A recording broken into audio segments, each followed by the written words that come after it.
The air on Orbital 9 smelled of rust and desperation. Donald Rhee moved through the crowded market, eyes avoiding contact, seeking only passage off this dying station. Then 4 blue-skinned children blocked his path, their eyes wide with terror. "Don't leave us, human," the eldest whispered, pulling back her sleeve to reveal the glowing birthmark of Luran royalty. Behind them, hunters closed in, credits gleaming in their eyes. Donald Rhee carried the ghosts of 100 firefights in the set of his shoulders. He wore them like armor, though it was armor that weighed more with each passing year. There was a certain way he held his frame that spoke of a man who expected threats from all directions. He moved through the crowded market with a practiced economy. Every step was deliberate, every turn calculated. This was a man who had bought his quiet with blood. The credits in his pocket represented more than currency. They were the physical proof of bargains made in dark places. Credits had once meant everything to him. They measured his worth and his effectiveness. Now they meant nothing more than a berth on some ship heading nowhere in particular. A destination mattered less than the distance it could put between him and his past. He felt the familiar itch between his shoulder blades. It was the old instinct for threat assessment kicking in, a reflex he could never fully disable. His eyes scanned without seeming to look, taking in every detail of the shifting crowd around him. The station's groaning metal and the constant press of bodies were a reminder of everything he wanted to leave behind. Each creak of stressed bulkheads echoed the tension in his own frame. He had spent too many years in places like this, places where people came to disappear or to be forgotten. He had seen dynasties fall and empires rise on the backs of men like him. He knew how quickly order could collapse into chaos. He had been both the cause and the instrument of that chaos more times than he cared to count. His hand drifted to the credit chip in his pocket. It was cool against his fingertips, a ticket to anonymity. He could almost feel the vibration of the engines that would carry him away from this life. The transaction would be simple. Credits for passage, no questions asked. The children's plea cut through the market's din like a blade. It wasn't the words themselves, but the raw fear behind them that caught him. It was a sound he recognized, the sound of someone who had run out of options. He saw the hunters then. Their movements were too coordinated, their focus absolute. They moved through the crowd like sharks through water, their eyes fixed on the children. They were professionals and they weren't trying to hide it. The old life was reaching for him and it wore the face of 4 terrified children. He could feel the weight of the decision settling on him. The quiet retirement he had planned was already slipping away, replaced by the familiar tension of a fight he hadn't asked for. The Luran hegemony had governed 300 systems with a code of justice that became legendary across the sector. Their rule was known for fairness, for honoring treaties, for protecting the weak against corporate exploitation. They built starports where refugees could find shelter and trade routes that served everyone, not just the wealthy. Its collapse came not as a slow decay, but as a sudden, violent shattering. One week the hegemony stood firm. The next, their communications went silent. Their fleets were recalled under false pretenses and dismantled at dry docks. Outlying systems woke to find their Luran governors gone, and new flags flying over administrative centers. Corporate interests and a rival imperial house orchestrated the coup from the shadows. The Galaxan Corporation provided funding and intelligence, while House Valerius supplied military assets and political cover. They worked in perfect sync, isolating Luran loyalists, cutting supply lines and spreading disinformation through media channels. The royal family was executed in a single bloody night in the capital.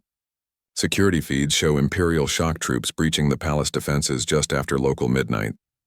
The king and queen died defending the throne room. Their older children fell trying to protect the nursery wing. The deaths were quick, professional, and thorough. Only the 4 youngest heirs escaped the initial purge. They were light years away on a diplomatic tour of frontier worlds, accompanied by a skeleton guard detail. Their security chief received fragmentary warnings over encrypted channels and immediately changed their itinerary, going dark just hours before Imperial assassins arrived at their scheduled stop. They became living symbols of a resistance that had not yet formed. Their faces appeared on wanted bulletins across known space, usually accompanied by staggering bounty figures. In dirt-poor mining colonies and struggling agricultural worlds, people began whispering their names like prayers. They represented not just lost royalty, but the promise of restored order. Their birthmarks, once marks of privilege, became death sentences. The glowing blue sigils could not be hidden or faked. They pulsed with the children's emotions, betraying fear or stress to anyone watching. What was once a badge of honor now served as the brightest possible target in any crowd. The bounty was not just for their capture, it was for the eradication of a memory. The new powers understood that as long as even one heir lived, their legitimacy would remain in question. The children represented a living alternative to their rule, a reminder that things had once been different, and might be again. Every spacer and hunter in the sector now saw them not as children, but as a retirement fund. 40 million credits could buy a new ship, a planetary estate, or lifetime security. That kind of money turned friends into informants and made every shadow a potential threat. The children's value as symbols was matched only by their value as commodities. Their survival depended on finding a protector in a galaxy that had sold them out.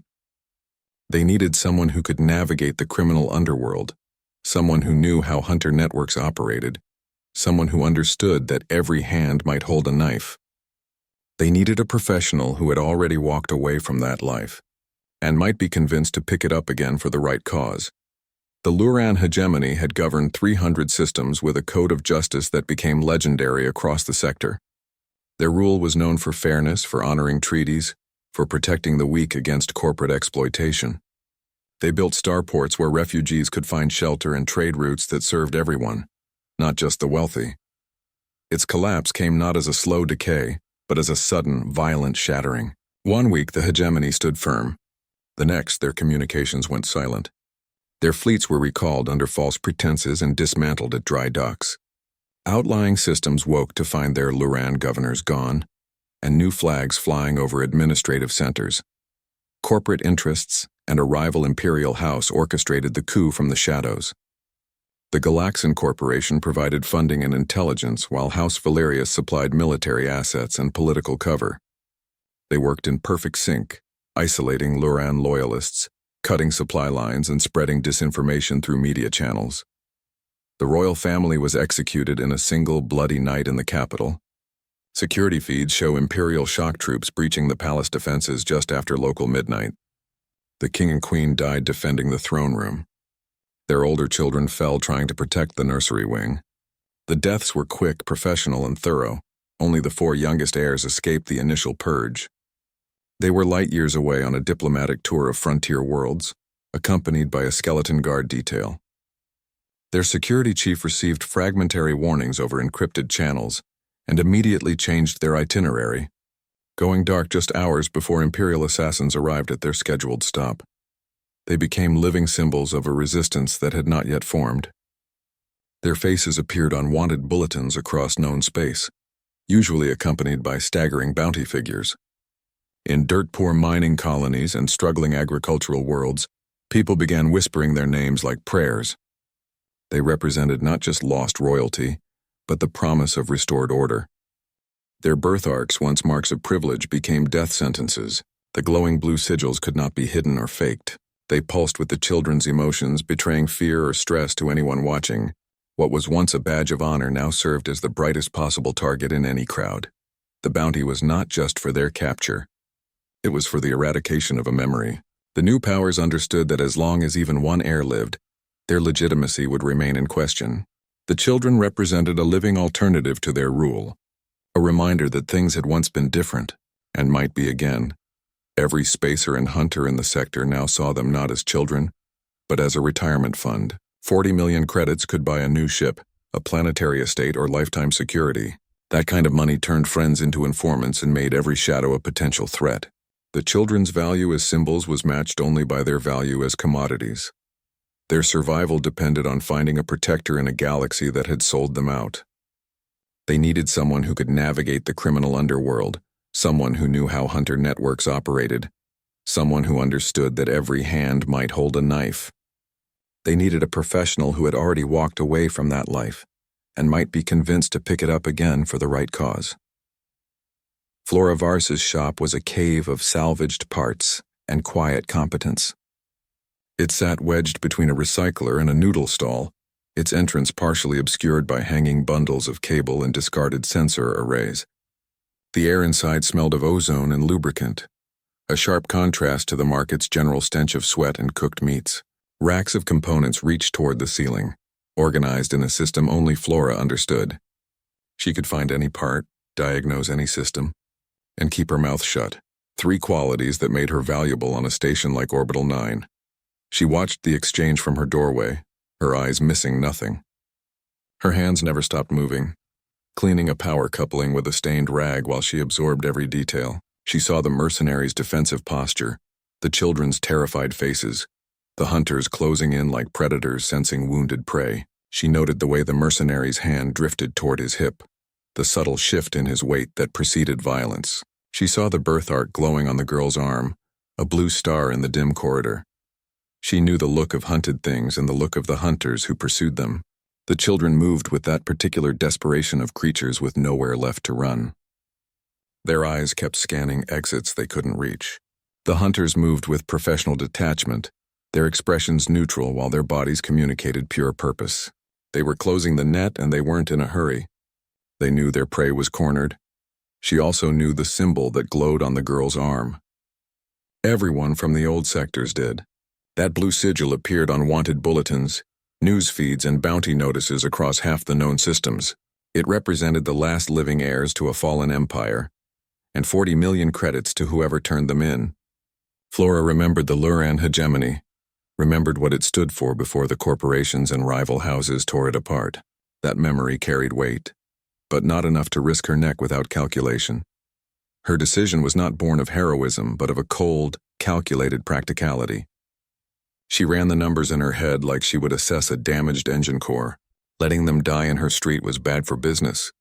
Corpses drew station security investigations and unwanted attention. Dead children were particularly bad for morale, and morale affected spending patterns. Helping them might be worse, though. Harboring fugitives carried its own set of penalties, especially when the fugitives were worth more than her entire shop. She saw in Donald not a hero, but a tool, a highly capable weapons-grade tool. His posture, his awareness, the way he assessed threats without seeming to look, these were qualities she recognized. He was a professional who had survived situations that would have killed lesser men. He represented capability, and capability was a resource more valuable than credits in a crisis. She weighed the immense risk against the faint, almost mythical possibility of reward. Helping the Luran heirs might bring retaliation, but it might also bring favors from a restored dynasty. It was a gamble with terrible odds, but the potential payout was astronomical. Her shop network was a web of favors and discreet contacts, perfect for a disappearing act. She knew captains who asked no questions, mechanics who could alter transponder codes, and officials who could look the other way for the right price. She had built this network over 20 years of surviving on the edge of lawful space. It was her real asset, more valuable than any parts in her shop. It could move goods, information, or people without leaving traces. She stepped from her doorway, shifting from observer to architect in a single moment. The rag fell from her hands as she moved into the corridor. Her expression gave nothing away, but her body language changed from passive to purposeful. She didn't look at the hunters or the children. Her eyes locked on the mercenary, calculating his reaction time, his likely responses. She was about to change all their lives, and she did it with the calm deliberation of someone rerouting power conduits. The game had changed, and she had just become a player. Flora's offer was not a plea. It was a transaction laid out with the cold precision of a weapons schematic. She spoke in low, measured tones that carried under the market's noise, her eyes never leaving Donald's face. She didn't ask for help or appeal to his better nature. She presented facts and variables, arranging them like components on a workbench. Her hands moved occasionally, sketching vectors in the air, indicating positions of threats and possible escape routes. This was not a negotiation between equals, but a specialist presenting her assessment to someone who could understand it. She laid out the brutal math. 4 children, 40 million credits every hunter in the sector. The numbers hung in the air between them, tangible as currency chips. She detailed the hunter networks already active on the station, their known positions, their preferred methods. She named ships in orbit that served as bounty coordination centers. She didn't soften the reality. The children were the highest value targets in the sector, and every professional within 10 light-years would be converging on Orbital 9. The station's security would not protect them. The station's administrators would likely sell them out for a percentage. She had a ship, the Shadow Star, but it needed a pilot with a certain skill set. She described the vessel's capabilities and limitations with technical specificity. Its engines could outrun most patrol craft but required delicate handling. Its weapon systems were functional but dated. Its stealth capabilities were its best feature, but they demanded a pilot who knew how to use gravitational shadows and sensor blind spots. She needed someone who could fly evasive patterns while calculating jump coordinates under fire. She needed a combat pilot, not a transport jockey. She could provide a path, but she needed a sword to clear it. Her network could arrange forged documents and bypass security checkpoints. Her contacts could delay pursuit and misdirect hunters. But all the planning meant nothing if they couldn't survive the first 5 minutes of the escape. She needed someone who could read a firefight before it started, who could neutralize threats without hesitation. She needed someone who understood that violence was a tool, not a solution, but who wasn't afraid to use it when necessary. Donald's silence was a heavier answer than any refusal. He stood perfectly still, his eyes moving between Flora's face and the children clustered behind her. His breathing remained even, but the muscle in his jaw tightened slightly. He was running scenarios, his mind working through possibilities and outcomes with the speed of long practice. The children watched him, their fear a palpable force in the narrow space between market stalls. The hunters continued their methodical advance, their progress slowed by the crowd but inevitable. He calculated odds, escape vectors, and the certainty of violent pursuit. He mapped the station's corridors in his mind, identifying choke points and ambush spots. He estimated response times for station security and hunter reinforcements. He factored in the children's physical condition, their ability to move quickly under stress. The numbers were not good. The probability of successful extraction was low. The chance of survival beyond the first hour was worse. This was not a job he would have taken at any price during his mercenary days. He saw the children not as a cause, but as a catastrophic liability. They were unprepared for what lay ahead. They moved with the hesitation of civilians, their eyes wide with terror that would only worsen under fire. They would slow him down, create vulnerabilities, and require constant protection. They represented everything he had left behind. The complications, the attachments, the moral weight that made professional work impossible. They were a problem he didn't need and didn't want. His refusal died in his throat. The words wouldn't form. He looked at Kara's steady gaze, at the younger children clinging to her, at Flora waiting without judgment. He felt the blaster on his hip, the credit chip in his pocket, the weight of all his choices. He gave a single sharp nod. The quiet life would have to wait. The cargo hauler was a battered patchwork vessel smelling of oil and stale air. It loomed in the docking bay like a neglected beast, its hull a patchwork of mismatched plates and welded seams. Faded paint revealed decades of repairs, each patch telling a story of narrow escapes and deferred maintenance. The airlock groaned open reluctantly, releasing a breath of recycled atmosphere that carried the scent of rust and neglect. This was not a ship that inspired confidence, only reluctant necessity. Captain Brix was a weasel of a man with greedy eyes and a nervous twitch. He stood at the base of the boarding ramp, fingers drumming against his thigh as he watched them approach. His uniform was stained, his boots scuffed, and his gaze kept shifting between Flora and the children. He didn't look like someone who commanded respect, only someone who knew how to survive in the margins.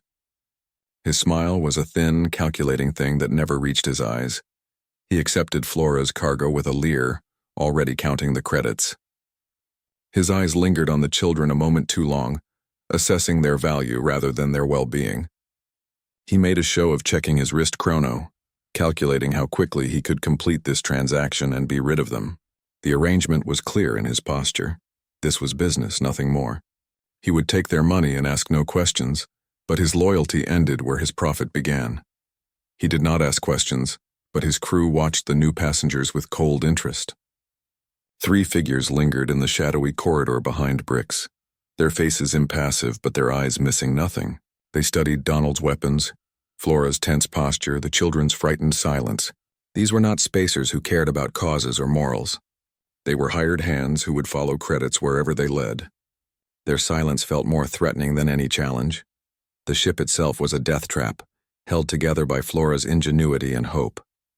Donald's trained eye immediately identified a dozen vulnerabilities. The hull plating showed stress fractures around the engine mounts. The sensor array had mismatched components that would create blind spots. The life support system hissed faintly, suggesting a slow leak somewhere in the system. This vessel shouldn't have passed its last safety inspection, if it had ever had one. Its weapons were outdated, its shields unreliable, its hyperdrive a gamble. The twin laser cannons mounted on the dorsal surface were older models with limited firing arcs. The shield generators hummed with an uneven frequency that suggested unstable power flow. The hyperdrive, when engaged, would likely tear the ship apart if pushed beyond basic jumps. This was a vessel built for quiet smuggling runs, not for outrunning hunter ships. It was the perfect ship to disappear in, because no one would look for anything valuable aboard it. Its unremarkable appearance and mediocre specifications made it invisible in shipping lanes. Patrol craft would scan it and move on, assuming it carried only low-value cargo. Bounty hunters would overlook it in favor of faster, more modern vessels. Its greatest defense was its complete lack of obvious worth. The children were ushered into a cramped storage locker, their new royal quarters. The space was barely large enough for all four of them to sit down. Exposed conduits ran along the ceiling, dripping condensation onto the floor. The air smelled of ozone and old metal. There were no windows, no comforts, only the cold reality of their situation. Kara helped her siblings arrange themselves in the limited space, her face composed but her hands trembling slightly. Donald secured the door, his back to them, listening to the ship's ominous creaks. The metal groaned with every shift of the docking clamps. Pipes rattled in the walls as systems came online. Each sound was a potential warning, a sign of the ship's fragility. He could hear Bricks arguing with his crew in the corridor outside, their voices low but tense. The children fell silent behind him, listening to the same sounds. Their sanctuary was a coffin waiting for the first hunter to find them. Every vibration through the hull could be an approaching ship. Every shout from the corridor could be the beginning of betrayal. They were sealed in a metal box that offered protection only through obscurity, and that obscurity would not last. The hunt would find them eventually. It was only a matter of time. The power failure plunged Level 7 into perfect suffocating blackness. Emergency lights flickered once and died, leaving the corridor in utter darkness. The sudden silence was more startling than the alarms had been. All station systems went quiet. Ventilation hums, machinery vibrations, even the distant thrum of the reactor faded to nothing. It was the kind of darkness that felt solid, pressing against the eyes. Alarms wailed in the distance. Guards shouted, their bootsteps echoing in confusion. Their voices carried through the metal corridors, sharp with panic and lack of preparation. They weren't expecting this. They were running blind, crashing into walls and equipment. Their training hadn't covered total system failure. They were security guards, not combat veterans, and it showed in their disorganized response. Flora moved first, a ghost in the dark, guiding them through the chaos. She didn't hesitate. Her hand found the first child's shoulder, her voice a low whisper giving direction. She knew this corridor by memory, every conduit and junction box. Her footsteps made no sound on the grated floor. She moved with the confidence of someone who had practiced this route in her mind a dozen times. The children followed her touch, their breathing tight with fear but trusting her guidance. Donald brought up the rear, his hand on his blaster, herding the children forward. He kept his free hand on the smallest child's back, feeling the tremors running through the small body. His eyes strained in the blackness, but his other senses took over. He listened for threats beyond the guards' confusion. He smelled the ozone of overloaded circuits and the sweat of fear. He moved backward, covering their retreat, his weapon held ready but not raised. A guard stumbled into their path, his lamp blinding them for a heart-stopping second. The man was young, his uniform messy, his face pale in the sudden light. He fumbled with his weapon, his mouth opening to shout. The light beam shook in his unsteady hand, sweeping across their faces. The children froze. The guard's eyes widened as he recognized them. Donald moved without thought. A sharp crack, a grunt, a body hitting the deck. He used the butt of his blaster, not the barrel. The impact was precise, catching the guard just below the helmet line. The lamp clattered to the floor, its beam spinning wildly across the ceiling. The man crumpled without another sound. Donald caught the falling weapon before it could make noise, his movements fluid from long practice. He didn't kill the man. The mercy surprised him. His training said eliminate threats permanently. His experience said witnesses were liabilities. But something stayed his hand. Perhaps it was the guard's youth or the children watching or his own weariness with killing. He left the guard breathing but unconscious, a small mercy that felt strangely significant. They reached the bay doors as the emergency lights flickered on. The red glow cast everything in bloody shadows. The doors were already opening, responding to Flora's override code. Beyond them lay the docking bay, vast and echoing. The Shadow Star waited, its ramp down like an invitation. The emergency lights reflected off its scarred hull. The Shadow Star's ramp was down, a dark maw waiting to swallow them. The ship looked even more battered in the red light, its patches and repairs standing out like scars. The interior was darker than the bay, a void that promised either safety or another trap. Brick stood at the top of the ramp, his face anxious, watching for pursuit. He waved them forward impatiently. They crossed the threshold, leaving the station behind, and stepped into the greater unknown. The station's sounds faded behind them, the shouts, the alarms, the chaos. The ship's air smelled different, older, with the tang of poorly filtered oxygen. The ramp began closing behind them, cutting off the view of the station. They were committed now. There was no going back. The darkness ahead felt different from the darkness behind. It held possibilities instead of certain capture. Brix's greed turned to panic when he realized the scale of his passengers. His eyes darted between the children's faces, calculating the risk against the potential reward. The 40 million credit bounty was no longer an abstract number. It was 4 living, breathing liabilities standing on his ship. He understood immediately that harboring them made him a target for every hunter in the sector. His breathing quickened, his Adam's apple bobbing nervously. The debt he owed Flora seemed insignificant compared to the danger these children represented. The quiet life he wanted was receding with every second he stood there. He could feel it slipping away, the peaceful retirement he had fought for becoming more distant with each heartbeat. The credit chip in his pocket felt lighter, less substantial. The anonymous berth on a freighter heading nowhere seemed like a childish fantasy. The reality was here in this corridor, with 4 children who would be dead within hours if he walked away. Flora did not appeal to his morals.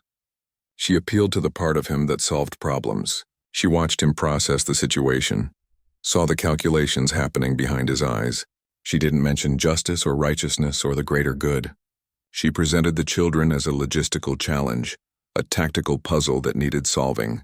She spoke to the professional in him, the part that assessed situations and found solutions regardless of personal feelings. She was offering him a problem worthy of his skills. She offered him the one thing he thought he'd lost, a purpose that mattered. Not a contract, not a paycheck, but a reason to use his skills for something beyond survival. She was giving him a mission that meant more than credits or comfort. She was offering him a chance to be something other than a retired killer waiting to die. The children's lives depended on his decision, but so did his own soul. He could walk away and preserve his quiet existence, or he could step back into the fire and remember what it felt like to fight for something that mattered. The plan was insane. It was also their only option. Flora laid it out in her repair shop. The children huddled between racks of salvaged components while Donald watched the door. Her voice remained low and even, but the stakes in every word could not be higher. She spoke with the flat certainty of someone who had run out of alternatives and knew it. There were no good choices left, only desperate ones, and this was the least terrible of them. It hinged on a scheduled power failure on Level 7, a routine systems glitch. Orbital 9's aging infrastructure demanded regular maintenance, and Sector 7's power grid reset every 48 hours like clockwork. The station engineers had long since given up fixing it properly. They just let the system cycle down and reboot. That 7-minute window of total darkness and silenced alarms was their only chance. It was a vulnerability built into the station's neglect, a crack in the armor they had to slip through. Flora would exploit that window of darkness to move them to the docking bay. She knew the service corridors and maintenance shafts better than station security. She could navigate them blind, her fingertips reading the walls like a map. She would lead the children through the blackness while Donald covered their rear. Her shop had emergency glow sticks that emitted no electronic signature, just enough light to see the person in front of you without drawing attention. The route was dangerous even under ideal conditions. but in total darkness with hunters everywhere. It bordered on suicidal. The Shadow Star's captain, Brix, was a petty smuggler who would not ask questions for the right price. He ran a battered cargo hauler that specialized in moving goods that preferred no paperwork. His ship was never quite legal, his manifests never quite accurate, and his loyalties never quite certain. But he understood the value of discretion and the weight of a paid debt. He was exactly the kind of man you went to when you needed to disappear, provided you could meet his price.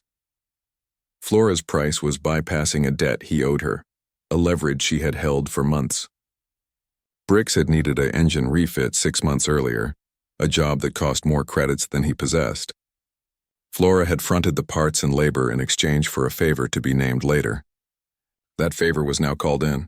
It was a transaction that erased his debt in exchange for taking on passengers with no questions asked.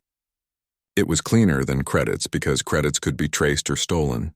A settled debt left no trail. The children would be concealed among a cargo of machine parts destined for the Azuran Fringe. The Shadow Star was already half-loaded with industrial components crated and secured for transit. There was space in one container that could be modified, its interior reshuffled to create a hidden compartment. It would be cramped, airless, and terrifying, but it would mask their life signs from cursory scans. The destination was a backwater system with minimal security, a place where paperwork was often overlooked if the right palms were greased. Donald's role was simple: get them on the ship and keep them alive until jump. He would be the weapon, the shield, and the final guarantee. If hunters intercepted them, he would hold them off. If station security challenged them, he would create a distraction. If Brix betrayed them, he would handle it. His job was to ensure they reached the ship and that the ship left dock. Everything after that was someone else's problem. Every step was a potential point of failure, a chance for discovery and death. The power might not fail on schedule. A hunter might be waiting in the service corridor. Brix might decide the bounty outweighed his debt. The container might be scanned too thoroughly. The hyperdrive might malfunction. There were 100 variables, and each one could get them all killed. The plan was a house of cards built on a foundation of assumptions and hope. The children listened, their fear hardening into a grim resolve. They stopped trembling and started paying attention. Kara nodded at each point, her eyes fixed on Flora's face. The younger ones watched their sister, taking cues from her calm. They asked practical questions about the route, the container, the duration. They were no longer victims waiting for rescue. They were participants in their own survival. They were no longer just running. They were executing a strategy. The blind panic had been replaced by a focused intensity. They understood the steps, the risks, and their roles. They moved with purpose, checking straps on their packs, ensuring nothing would snag in the darkness. They had shifted from prey to combatants in a war they never asked for, but would now have to fight. Donald looked from Flora's determined face to the children's terrified ones. He saw the mechanic's cool calculation and the raw fear in the young Lumen's eyes. These were two different kinds of desperation, one born of experience and one born of survival instinct. They were waiting for his decision, and that decision would determine whether they lived or died today. He felt the weight of his blaster, a familiar comfort he had hoped to retire. The weapon rested against his hip, its presence as natural to him as his own hand. He knew its balance, its recoil, its killing radius. He had carried it through 100 battles, and he had hoped never to draw it again. That hope now seemed naive, a fantasy he couldn't afford. Every instinct told him to walk away. The math was terrible. The odds were suicide. His professional assessment showed a 90% probability of failure. The hunters were professionals. The station was a trap, and the children were untrained liabilities. Walking away was the only rational choice. It was what the mercenary he had been would have done. He saw the future, a firefight in the corridors, a nameless death for a forgotten cause. He could picture the exact sequence. The first exchange of fire near the maintenance shaft, the station security joining the hunt, the slow retreat toward the docking bay, the final stand against overwhelming numbers. His body would be just another corpse in a station morgue, his name forgotten before his blood cooled. He thought of the quiet planet he'd pictured, the silence he had earned. He had imagined a small house near a lake, away from spaceports and cities. No more weapons, no more watching his back, no more calculating survival odds. Just peace and quiet. the rewards of a career spent in violence. That dream had kept him going through the worst missions. Then he looked at Kara. She wasn't pleading anymore. She was waiting for his verdict. Her face had changed from terrified child to resolved leader. She stood straight, her shoulders back, her chin level. She had accepted that they might die here, but she would not die begging. She would meet death with dignity if it came. Her dignity in the face of annihilation was a sharper weapon than any blaster. It cut through his calculations and reached something deeper. He had seen brave men break under less pressure. He had seen seasoned soldiers freeze when death seemed certain. This child, this royal heir facing certain death, showed more courage than most veterans he had fought beside. The mercenary in him saw a contract with no upside. The professional assessment remained unchanged. No payment, high risk, terrible odds. It was the worst kind of job, the kind that ended careers and lives. The rational part of his mind screamed at him to walk away, to save himself, to choose survival over suicide. The man underneath saw something else. He saw children who deserved a chance. He saw a cause that might be worth dying for. He saw a purpose beyond credits and comfort. The mercenary had retired, but the man remained, and that man remembered what it felt like to believe in something. He made a move for the comms to signal the hunters and collect his bounty. His hand shot toward the console, fingers stretching for the emergency broadcast button. It was a desperate, greedy gesture, the kind of move a man makes when he sees his life falling apart and grabs for the nearest lifeline. He didn't think about the consequences, only about the credits.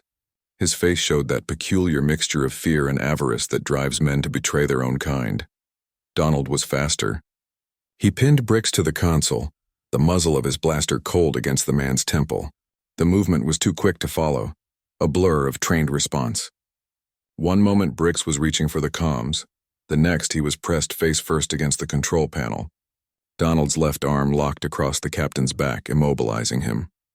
The blaster never wavered, its presence more convincing than any threat could be. Bricks froze, his breath catching in his throat. Flora disabled the comms with a few expert twists of her tools. She didn't wait for orders or discussion.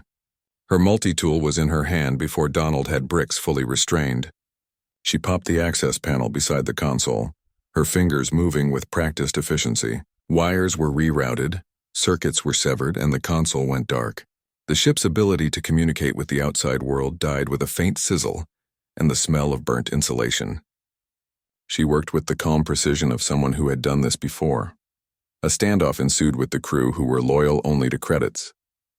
The 3 crew members who had been watching from the corridor now stood at the bridge entrance, weapons half raised. They didn't point them yet, but their hands rested on holsters and rifle stocks. Their eyes shifted between their captured captain and the new arrivals. They weren't heroes and they weren't fools. They were calculating the odds, measuring the risk against potential gain. Their loyalty was a commodity, and the bidding was about to begin. Donald laid out new terms. They were taking the ship. The crew could help and live or resist and die. His voice was flat, devoid of emotion. He didn't shout or threaten, he simply stated facts. He kept the blaster against Bricks's head, but his eyes were on the crew. He watched their reactions, their subtle shifts in posture. He saw the moment they understood this wasn't a negotiation. It was an ultimatum from someone who had nothing left to lose. The children did not cower. They stood together, a united front of startling defiance. They had moved away from the walls, forming a tight group behind Donald. Their fear was still present, but it had been transformed into something harder, something more dangerous. They watched the crew with steady eyes, their backs straight. They were no longer victims waiting to be saved. They were participants in their own survival. Jake, the second eldest, picked up a heavy wrench, his expression grim. The tool was nearly too heavy for him, but he held it with both hands, his knuckles white. He didn't swing it or threaten anyone. He just held it, his eyes fixed on the nearest crew member. It was a gesture of pure determination, a silent declaration that he would fight if necessary. The weight of the wrench seemed to settle something in him, hardening his resolve. The crew saw not children but determined survivors backed by a professional killer. Their assessment of the situation shifted visibly. They looked at Donald's steady hand, at the disabled comms, at the children's defiant faces. They saw the cold certainty in Donald's eyes and understood that he would kill them without hesitation. They saw that the children would fight back. The math changed in that moment. The credits weren't worth certain death. They backed down. The ship was theirs. Weapons were slowly lowered. Hands came away from holsters. The crew members exchanged looks, then nodded slowly. One of them actually raised his hands in surrender. They understood the new reality. They would comply because compliance meant survival. The bridge was silent except for Brix's ragged breathing and the hum of the ship's systems. The transfer of power was complete. With the ship secured, new challenges emerged immediately. The brief moment of control vanished as external threats made themselves known. The ship's aging sensor array began flickering with multiple incoming signals, each one representing a hunter vessel, breaking orbit and locking onto their position. The relative quiet of the bridge was shattered by the urgent wail of proximity alarms. Alarms blared. Hunter ships were already breaking orbit, vectoring in on them. Their profiles appeared on the main screen, sleek, aggressive designs built for pursuit and interception. These were not patrol craft or system defense boats. These were professional hunter-killers, equipped with advanced tracking systems and weaponry far superior to anything the Shadow Star carried. Their formation tightened, cutting off possible escape routes with practiced efficiency. Flora took the engineering station, her hands flying across the controls. She bypassed damaged systems and rerouted power to essential functions. Her fingers moved across the console with the certainty of someone who knew every circuit and connection. She prioritized shield reinforcement and engine output, sacrificing non-essential systems to give them every possible advantage. The ship responded reluctantly, its systems groaning under the strain of emergency power allocations. Donald slid into the pilot's chair, the feel of the stick an old memory in his hands. His fingers found the controls without looking, reconnecting with reflexes built over countless engagements. The chair adjusted to his weight, its worn padding conforming to his posture. He assessed their position relative to the hunters, calculating escape vectors and evasion patterns. The ship responded sluggishly, its engines straining against the mass of its outdated design. But the hunter ships were faster, their weapons systems coming online. Targeting lasers painted the Shadow Star's hull, their crimson beams visible through the viewport. The lead ship launched its first volley, a spread of plasma bolts designed to disable rather than destroy. They needed the children alive for the bounty, but that didn't mean they couldn't cripple the ship and board it. As Donald evaded the first volley, Jake stepped forward. The boy moved with a purpose that belied his age, his eyes fixed on the weapon console. He had been watching the exchange, understanding the tactical situation developing around them. His expression showed no fear, only focused concentration. He ignored the violent shudder that ran through the ship as Donald executed a hard evasive maneuver. He had been studying the weapon console, a relic of the ship's pirating past. The console was an outdated model, its interfaces designed for a different era of space combat. But Jake recognized the layout from his royal education. His mother had insisted all heirs understand military systems, even obsolete ones. His fingers traced the activation sequences, his mind recalling lessons from what felt like another lifetime. Without a word, he armed a missile battery Flora thought was defunct. The system came online with a series of status lights that hadn't illuminated in years. Targeting screens flickered to life, displaying lock-on parameters and firing solutions. The missile bay doors groaned open on the ship's ventral surface, their mechanisms protesting after years of disuse. The weapons system might be ancient, but its threat potential remained very real. He locked onto the lead hunter ship and fired. The target acquisition system beeped its confirmation just as the hunter vessel lined up for another attack run. Jake's hand didn't tremble as he pressed the firing control. The launch sequence initiated with a deep vibration that shook the entire ship. The screen flashed. The hunter ship vanished into a cloud of debris. The explosion lit up the viewport, a brief star of destruction against the blackness of space. The other hunter ships broke formation abruptly, their pilots caught off guard by the unexpected counterattack. The Shadow Star rocked from the shockwave, its aging frame protesting the violence of nearby destruction. For a moment, there was only the expanding cloud of debris where a professional hunter ship had been seconds before. Then the reality of what had just happened settled over the bridge. The silence on the bridge was heavier than the explosion. The absence of sound felt thicker than the plasma burst that had torn the hunter ship apart. No one spoke. No one moved. The only noise was the ship's systems humming their normal rhythms, oblivious to what had just happened. The debris field on the screen continued its slow expansion, a cloud of metal and memories spreading through the vacuum. Jake stared at the screen, his hands shaking, the reality of his actions settling on him. He looked at the fading light where the ship had been, his face pale under the bridge lights. His fingers, which had been so steady on the weapons console, now trembled against his sides. He clenched them into fists, but the shaking continued. His breathing came in short, sharp bursts that he tried to control and failed. The weight of what he had done was a physical pressure on his chest. He had not just defended them. He had killed. The thought formed slowly in his mind, each word landing with its own particular weight. He had ended lives. There were people on that ship, pilots, gunners, technicians, all gone because of his actions. They had families, maybe. People who would wonder what happened to them. He had crossed a line that could never be uncrossed, and part of him had stayed on the other side.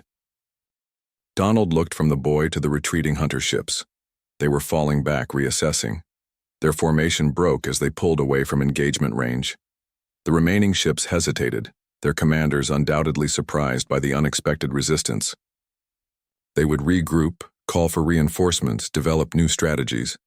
But for now, they had given them space. The immediate threat had been neutralized, but the larger danger remained. That single act of violence had bought them the time they needed. The minutes gained might mean the difference between escape and capture. It allowed Flora to complete the jump calculations without interruption. It gave the ship's systems time to stabilize after the emergency power drain. It provided a window where they could breathe and think rather than react. The tactical advantage was real and measurable. It also cost Jake a piece of his childhood they would never get back. The boy who had boarded this ship was different from the one who stood there now. Something had been lost in that moment of violence, something innocent and precious.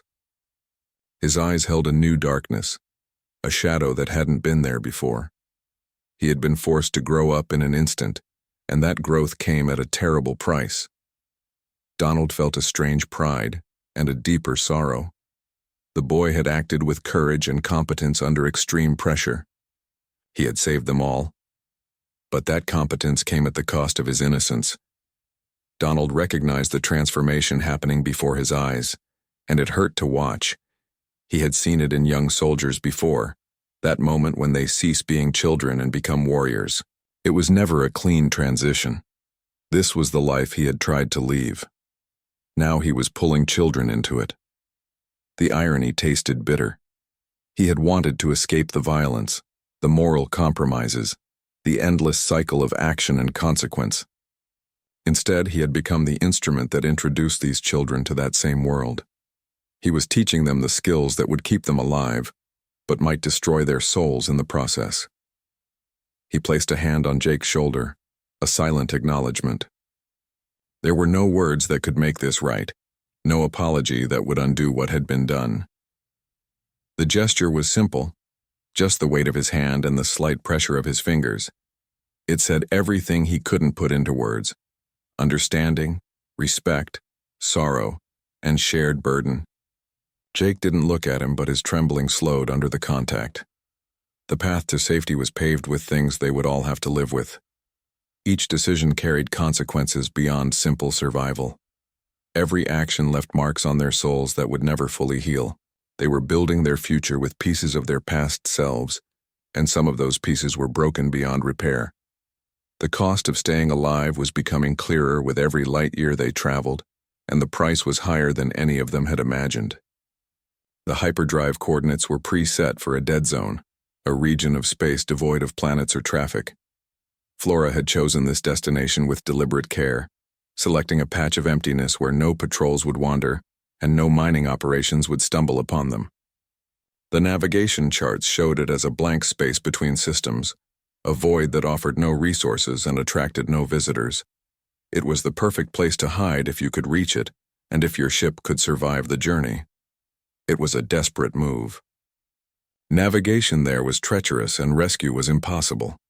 The dead zone lacked beacons, gravitational markers, or any reliable reference points for navigation. A single miscalculation could send them drifting forever through empty space. No salvage ships would search there. No emergency signals would be answered. They would vanish completely, their fate unknown to anyone but themselves. The isolation was absolute. Flora prayed her patches on the drive would hold. Her hands remained, poised over the engineering console, ready to reroute power or initiate emergency shutdown. She had rebuilt the hyperdrive with scavenged parts and makeshift solutions. The alignment calibrations were approximations, the power couplings were mismatched, and the containment field generators were decades past their service life. Every component represented a potential failure point that could tear the ship apart. Donald engaged the sequence. The stars outside the viewport stretched into blinding lines. The familiar pinpoints of light elongated into streaks of white against the blackness. The effect was both beautiful and terrifying, a visual representation of laws of physics being bent to their breaking point. The ship's systems hummed with increasing intensity as the hyperdrive poured energy into creating the warp bubble that would carry them across light years. The ship shuddered, metal screaming in protest against the forces tearing at it. Stress. Alarms flashed across multiple consoles as the aging frame fought to contain the immense energies coursing through it. Conduits rattled in their mountings and loose panels vibrated with alarming intensity. The sound was that of a vessel being pushed far beyond its designed limits, every joint and seam straining under pressures they were never meant to withstand. For a terrifying moment, Donald thought it would tear itself apart. His hands tightened on the armrests of the pilot's chair. He felt the vibrations through his bones, heard the groaning of metal that signaled structural failure. He watched. The integrity readings flickered dangerously close to critical levels. This was the moment where makeshift repairs either held or failed, where luck either favored them or condemned them. He prepared for the sudden decompression that would mean the end. Then the shaking ceased. The viewport showed the eerie, peaceful blackness of hyperspace.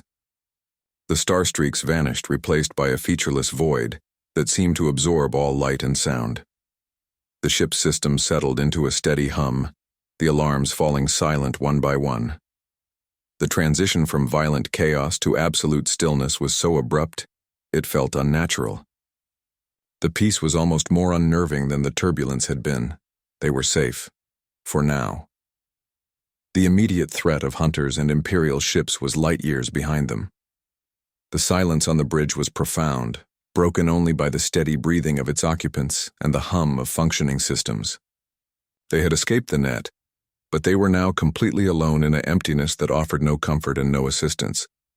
Safety was a relative term here. The immediate threat was gone, replaced by the vast, empty silence of their journey. The viewport showed nothing but blackness, a void so complete it felt like looking into nothingness itself. There were no stars, no planets, no distant galaxies, just the absolute absence of everything. The silence felt heavier than the earlier alarms, more ominous in its completeness. They were alone with their thoughts and the consequences of their actions. The children's fate, and Donald's, was now tied to a destination they knew nothing about. They were hurtling through emptiness toward a point on a chart, a place without features or history. Their survival depended on a ship held together by hope and Flora's skill, heading into a region that offered no resources or refuge. They had escaped their pursuers only to throw themselves into the unknown, their futures as blank and featureless as the space through which they traveled. In the quiet of the jump, the weight of their situation settled on Donald. The constant hum of the hyperdrive filled the ship, a steady vibration that felt like the fabric of space itself trembling. He sat in the pilot's chair, watching the featureless void beyond the viewport. His hands rested on the armrests, fingers tracing the worn grooves in the material. The adrenaline of their escape had faded, leaving behind the cold reality of their circumstances. He had 4 children to protect, a damaged ship to maintain, and an entire empire hunting them. The responsibility felt heavier than any weapon he had ever carried. He was no longer a passenger on his own life's journey. He was the commander of this one. The realization came not as a sudden epiphany, but as a series of practical considerations. Someone had to calculate their course, manage their resources, and anticipate threats. That someone was him. The quiet retirement he had imagined felt like someone else's dream now, a fantasy that belonged to a different man living a different life. That man was gone, replaced by someone who had decisions to make and lives to protect. He checked the ship's systems, allocated rations, and set a watch schedule. His movements were methodical, each action deliberate.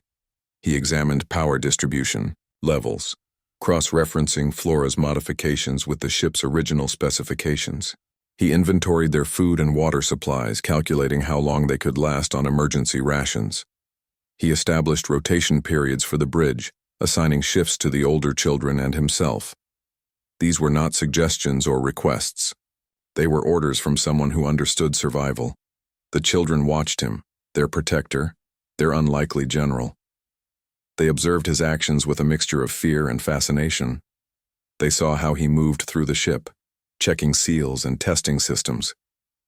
They noticed how he listened to the engine noises, his head tilted slightly as he interpreted each sound.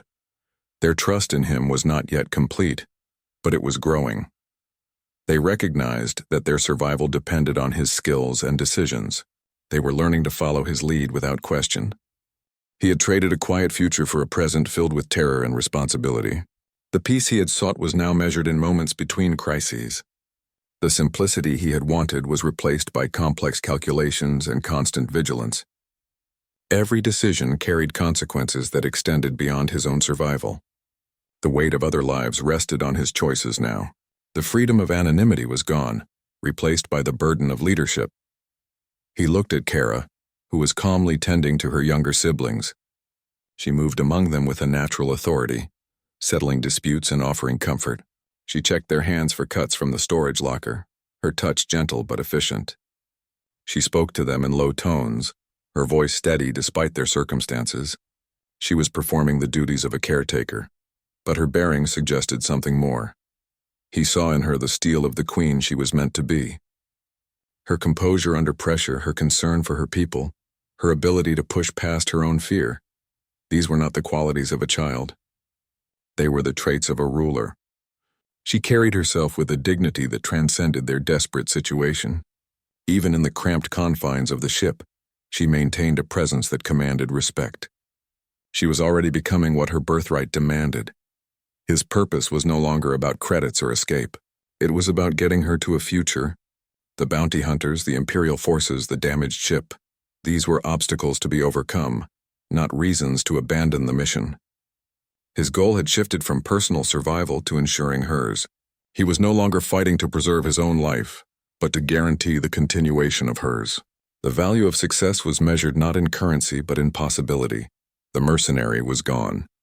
In his place was something he did not yet have a name for. The man who calculated risks based on profit margins had been replaced by someone who measured worth in terms of human potential. The cold practicality that had defined his career had warmed into something more complex, more human. He was becoming something new, shaped by responsibility and necessity. The call had been answered. The journey had begun.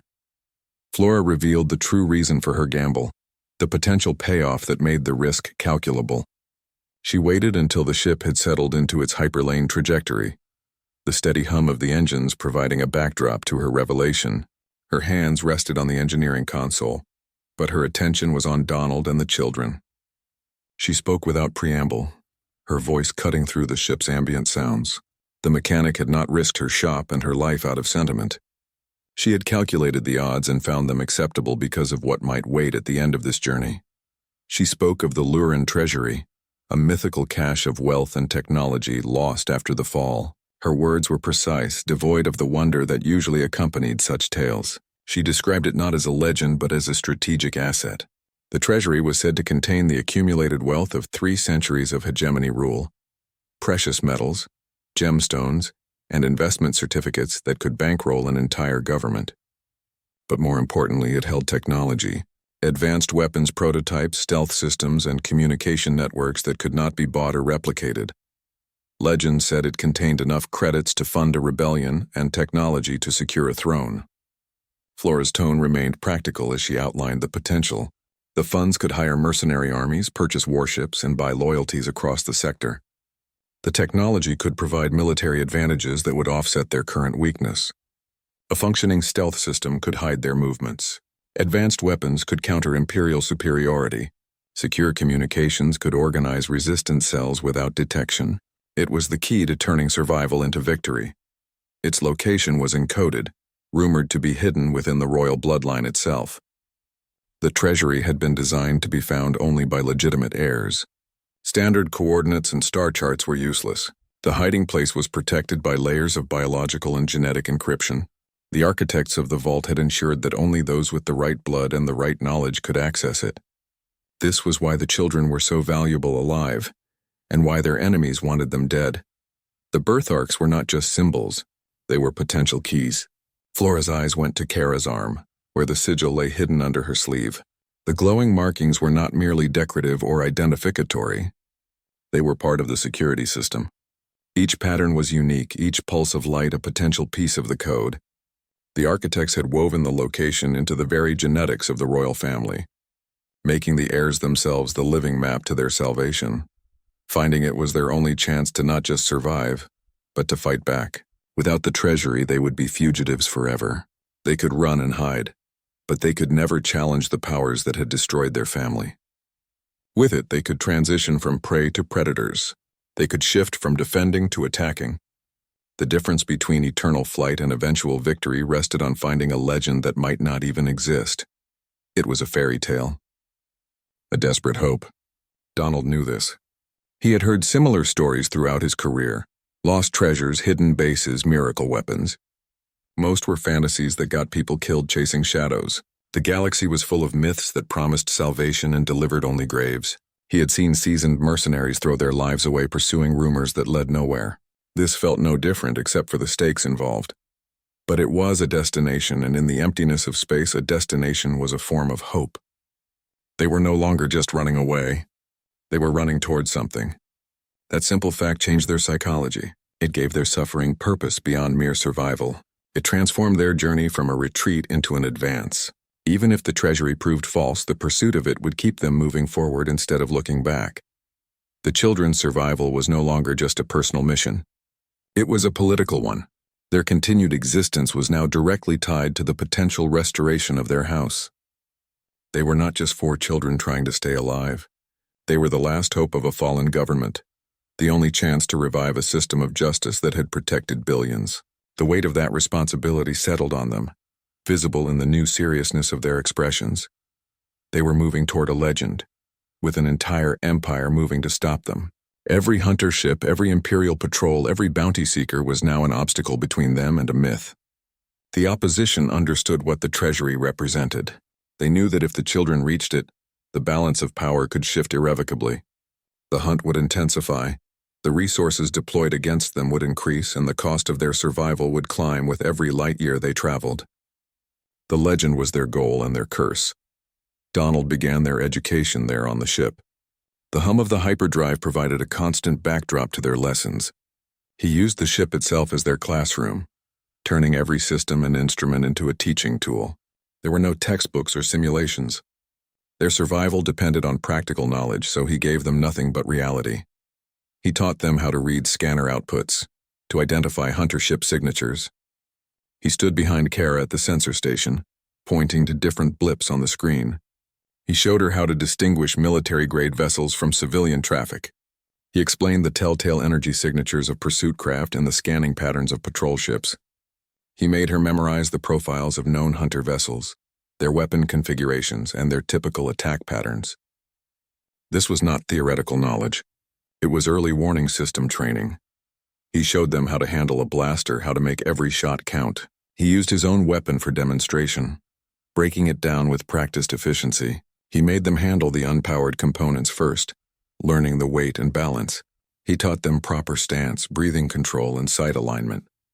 He emphasized conservation of ammunition and target priority. They practiced with the safety engaged until their movements became automatic. He stressed that weapons were tools of last resort, but they had to know how to use them properly.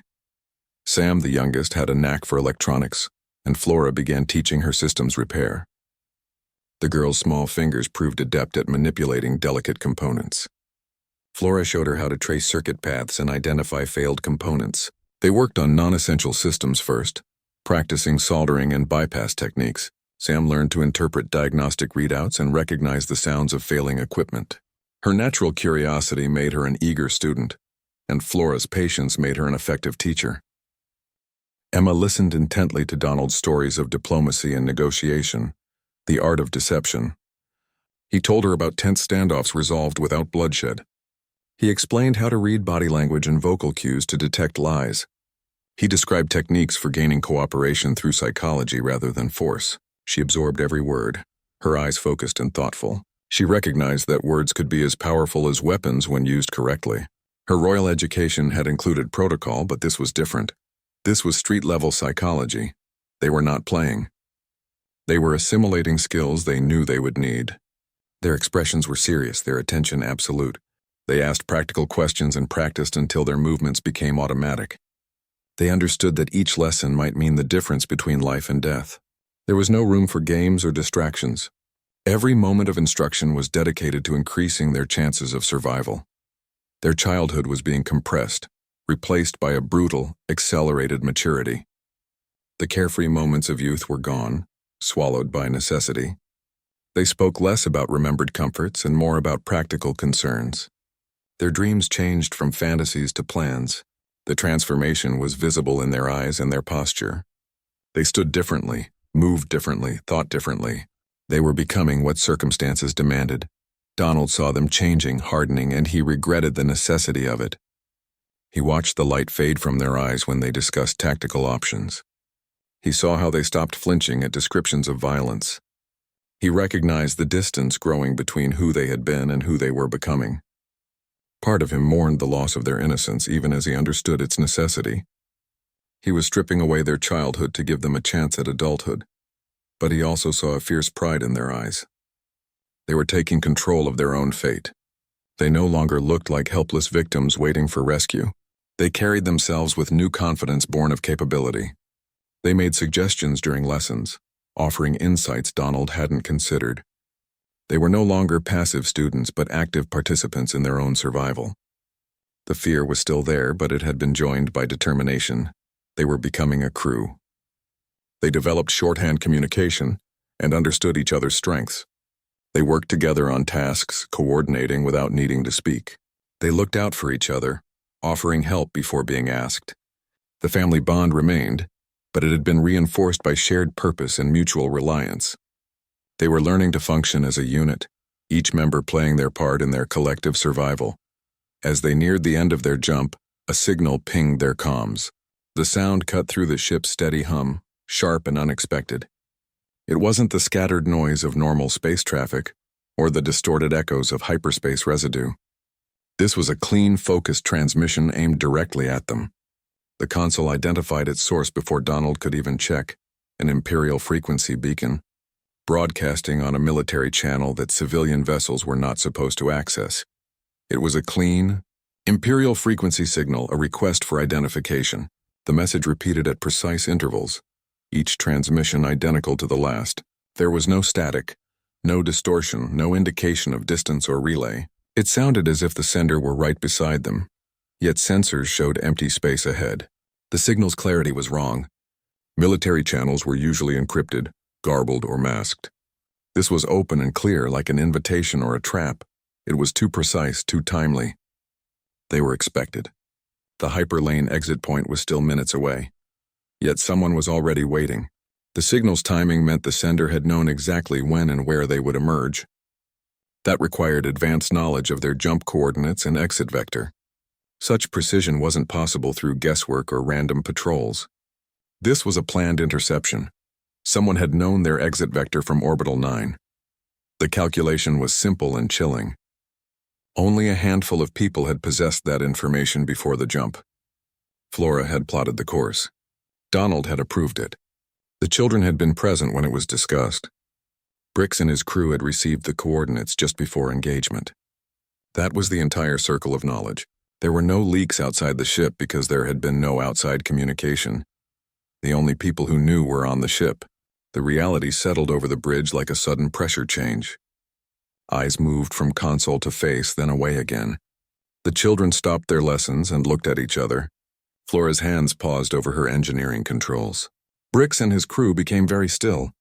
The comfortable routine of the jump vanished, replaced by a new and more intimate danger. A cold suspicion settled over Donald. The hunt was not just behind them. He felt it in his gut, that old familiar tightening that preceded ambushes. His hand moved toward his blaster without conscious thought. His eyes scanned the bridge, noting positions, assessing threats. The Imperial ships they had outrun were no longer the primary concern. The real danger might be much closer, wearing a friendly face. It was waiting for them at their destination, tipped off by a leak he could not identify.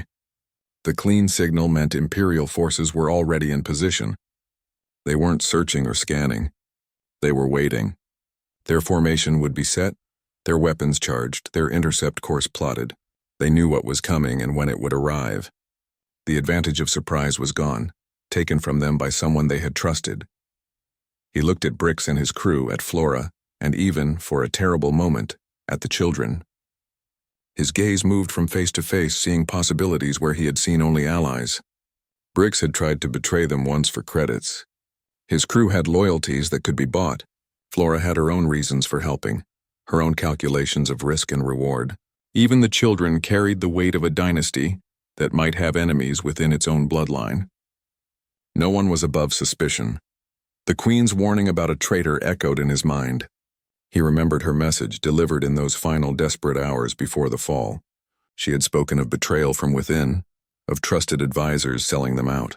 That warning had seemed distant on Orbital 9, a concern for another time. Now it felt immediate and personal.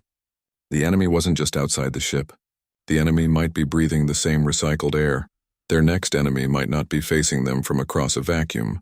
They might be standing right beside them. The thought changed everything. Combat protocols assumed external threats.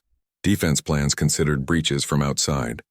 This danger was already inside their defenses, perhaps smiling at them, perhaps helping them while waiting for the right moment to strike. The coming battle would not be fought against ships and weapons alone. It would be fought against deception and trust, and those were much harder enemies to defeat. The Shadow Star dropped out of hyperspace at the edge of the Wolf 359 system. The transition from featureless void to normal space was a violent shudder that ran through the ship's aging frame. Stars snapped back into fixed positions, the viewport clearing to show the cold darkness of the system's periphery. The ship's systems groaned in protest but held together through sheer force of habit and Flora's repairs. They had arrived. Before them hung not empty space, but the faint glinting signals of a waiting fleet. Sensor screens lit up with contacts, a dozen ships arranged in a precise defensive formation. Their running lights cut sharp lines against the blackness, each vessel positioned for optimal firing solutions. This was not a random patrol or scattered search party. This was a planned interception, a net set exactly where they would emerge. The trap had been waiting for them. They were not hunter ships. These were Imperial frigates, clean and lethal. Their designs were sleek and uniform, their hulls reflecting the distant star's light with military precision. Weapon emplacements covered every approach vector, and their shields glowed with the steady hum of full power. These were warships, not bounty hunters. They represented the organized might of the Empire that had destroyed the hegemony. Their presence here changed everything. Their quiet escape was over. They had stumbled into the opening move of a larger conflict. This was no longer about 4 children running for their lives. This was about the beginnings of a war that would engulf the sector. The Imperial forces weren't just hunting fugitives. They were preventing a rebellion before it could start. The stakes had been raised from survival to revolution. The comms crackled to life. A calm, authoritative voice requested their surrender. The tone was cool and professional, without anger or urgency. It was the voice of someone who knew they held all the power and saw no need to demonstrate it. The words were formal, following Imperial protocol for dealing with unauthorized vessels in restricted space. There was no threat implied because none was needed. It was not a request. It was a demand from a force that could obliterate them. A dozen warships trained their weapons on the Shadow Star. Targeting locks chimed across the bridge, their signals lighting up the threat board. The Imperial vessels began to move, shifting into attack formation with smooth, coordinated movements. Their intentions were clear. Compliance would be accepted. Resistance would be met with overwhelming force. Donald looked at Kara. Her face was pale, but her chin was raised. She met his gaze without flinching, her eyes reflecting the warning lights from the console. Her hands were steady at her sides, though he could see the tension in her shoulders. The birth arc on her arm pulsed with a soft blue light, reacting to the danger but not to fear. She had known this moment might come, and she was ready for it. She nodded to him, a queen giving her general permission to proceed.